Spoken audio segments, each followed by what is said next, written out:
So మన థాట్స్ని ఎక్కడికి వెళ్ళకుండా మనం కంట్రోల్ చేసుకోవాలి. అంటే ఎలా కంట్రోల్ చేసుకోవాలి, అసలు ఆ థాట్ ప్రాసెస్ని మనకి అడ్డుకట్టు వేయగలమా అనేటటువంటి డౌట్ చాలామందికి ఉంటుంది. కాసేపు ఏమన్నా చదవమంటే ఒక 4 నిమిషాలు 5 నిమిషాలు చదివిన అమ్మ నా వల్ల కావటం లేదు, నాకు ఫోకస్ పెట్టలేకపోతున్నాను అని చెప్పి లేచిపోయిన వాళ్ళు చాలామంది ఉన్నారు అక్కడ. అవునవును, అవును మేడం.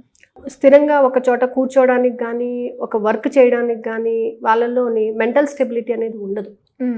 సో మెంటల్ స్టెబిలిటీ అనేది ఎందుకు ఉండదు అని అంటే, సర్వసాధారణంగా వాళ్ళలో ఉన్నటువంటి డిస్టర్బెన్సెస్ డిఫరెంట్ టైప్స్ ఆఫ్ థాట్స్ని ఇంక్లూడ్ చేసుకుంటుంటారు. ఈ డిఫరెంట్ టైప్స్ ఆఫ్ థాట్స్ ఏం చేస్తాయంటే మనిషిని ఒక చోట నిలబడినియవు, కూర్చొనియవు. ముఖ్యంగా వాళ్ళలో ఉండేది భయం ఒకటి. కొన్ని ఎమోషన్స్ ఏం చేస్తాయి, మనిషిని ఇన్స్టేబుల్ కండిషన్కి పంపించేస్తుంది. లైక్ భయం ఒకటి, నెగిటివ్గా ఆలోచించడము, ఫోబియా, ఇవన్నీ కూడా మనకేంటంటే మనల్ని ఇన్స్టేబుల్ కండిషన్లోకి పంపిస్తూ ఉంటాయి అన్నమాట.